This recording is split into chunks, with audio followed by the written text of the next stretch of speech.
أهلا بكم مرة أخرى وطاب مساءكم بكل خير مشاهدينا الأعزاء. برشلونة يحقق انتصارا صعبا أمام رايو بهدف دون مقابل. يؤكد الكابتن حاتم مرة أخرى رايو بأنه فريق محترم، تعادل مع برشلونة ذهابا في ملعبه وكان ربما الطرف الأفضل في كثير من الفترات، واليوم أضاع الكثير من الفرص التي جعلتنا ربما ننظر لجوان غارسيا على أنه نجم اللقاء الأول في صفوف برشلونة.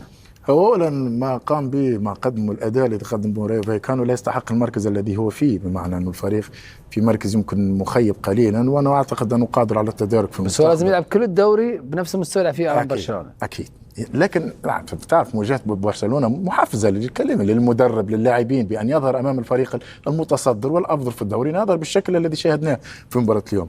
غارسيا حقيقة هو أفضل انتداب للفريق، لأنه هذا الحارس، لاحظ كل فريق كبير لديه حارس على مستوى عالي، وكل فريق ينافس على الألقاب ستجد أن حارس المرمى له الدور الأكبر في إبقاء الفريق في المباريات أو في الدوري أو في الشامبيونز ليج. فلو نعود إلى مباراة اليوم، الدقيقة الأولى كانت فرصة لتسجيل ألقاب، ولما كان الفريق برشلونة متقدم فرصتين ثلاثة كانوا لرايو فايكانو، كذلك الحارس كان قراراته كلها سليمة هنا غارسيا.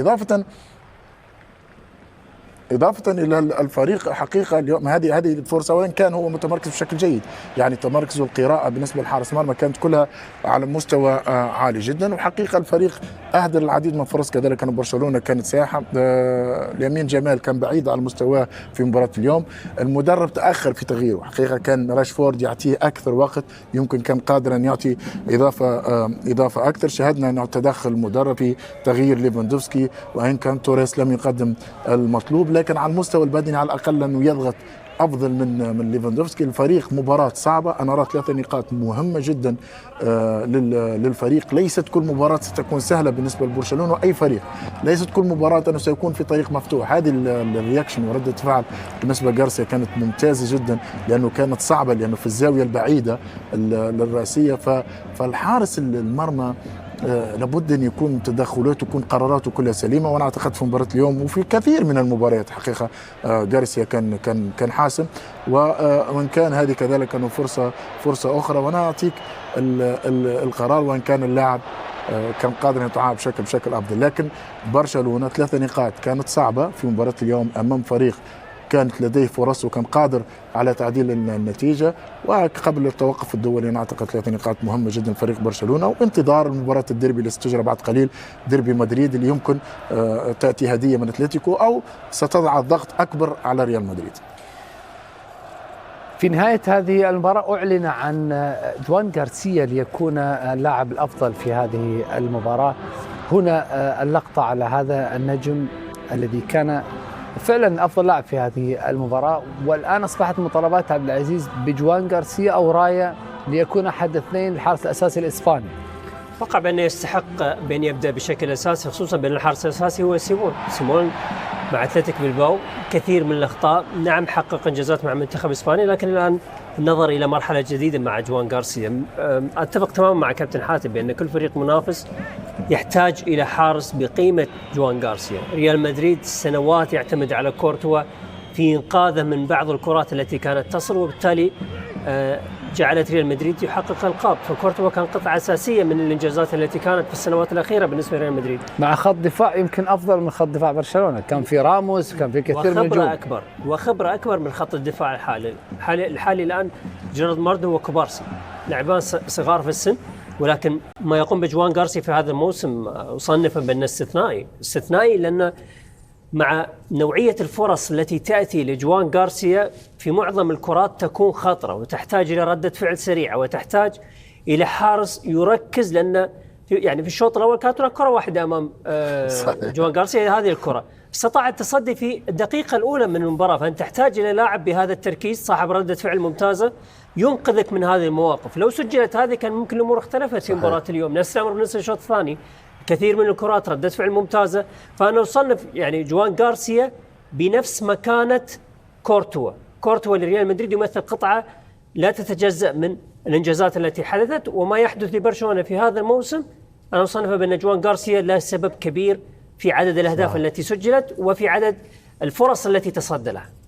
اليوم ربما واجهتم بعض الصعوبات ربما أكثر مما هو منتظر.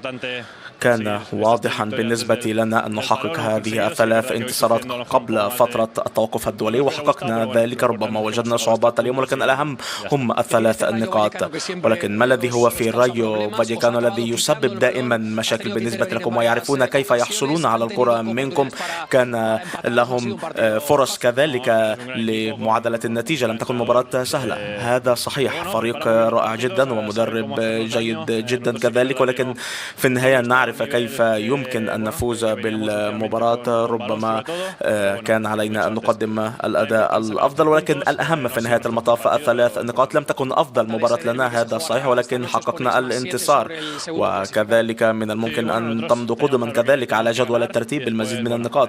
هذا صحيح، كان علينا أن نفوز، وبعد ذلك ننتظر ما يحصل مع بقية الفرق. نحن نركز في النهاية على أنفسنا. الآن التوقف الدولي، ستذهب مع المنتخب الإسباني وتنافس مع الثلاث الحراس الآخرين.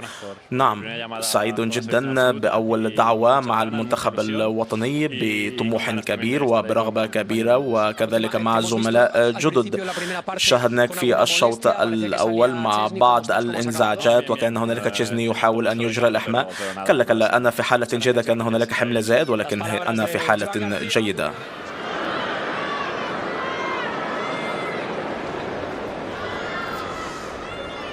استمعنا إذن لجوان غارسيا حارس مرمى برشلونة، وربما السبب الرئيسي في خروج برشلونة بشباك نظيفة في هذه المباراة، وربما بالنقاط الثلاث مواصلا تألقه ومنقذا برشلونة من الكثير من الفرص المحققة التي تصل إلى مرماه في مختلف الملاعب. فاصل قصير، سنعود بعده الحديث عن هذه المباراة، عن فوز برشلونة، ثم سنذهب لما يحدث في الدوري الإنجليزي الممتاز لكرة القدم، ثم بعد ذلك سننتقل بإذن الله تعالى إلى ويمبلي، حيث نهائي كبير مرتقب على كأس الرابطة بين متصدر وصيف ترتيب في البريمير ليج بين أرسنال ومانشستر سيتي. مزيد بعد فاصل قصير بإذن الله تعالى، ابقوا معنا.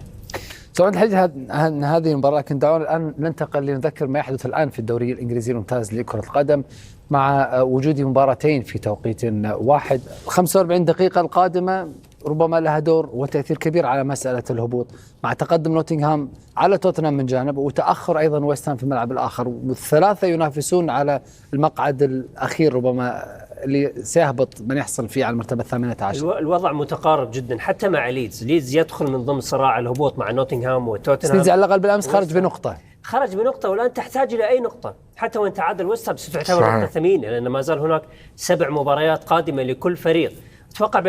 أنا توقعت بأن توتنهام قد يسير في مرحلة جيدة في المباريات القادمة، لما فعل في مباراة ليفربول، فيما فعل مباراة أتلتيكو الإياب. أشعر بأن كان هناك نوع من الثقة التي يجب أن يكتسبها الفريق بعد هاتان المباراتان، لكن في مباراة اليوم واضح بأن نوتنغهام لديه رغبة أكبر، هناك سيطرة أكبر. بالنسبة لتوتنهام وضع حرج، قد يكون هذا الأمر يقيد إمكانيات بعض اللاعبين، لأن الضغط الكبير على الفريق بأنه يهبط، بالتالي الذهاب إلى الشامبيونشيب وتقليص الرواتب والكثير من الأمور. فأعتقد بأن الوضع سيبقى حتى الجولات الأخيرة. شكرا لكم على مشاهدة الفيديو، لا تبخلوا علينا باللايك للفيديو والاشتراك في القناة وتفعيل زر الجرس ليصلكم كل جديد.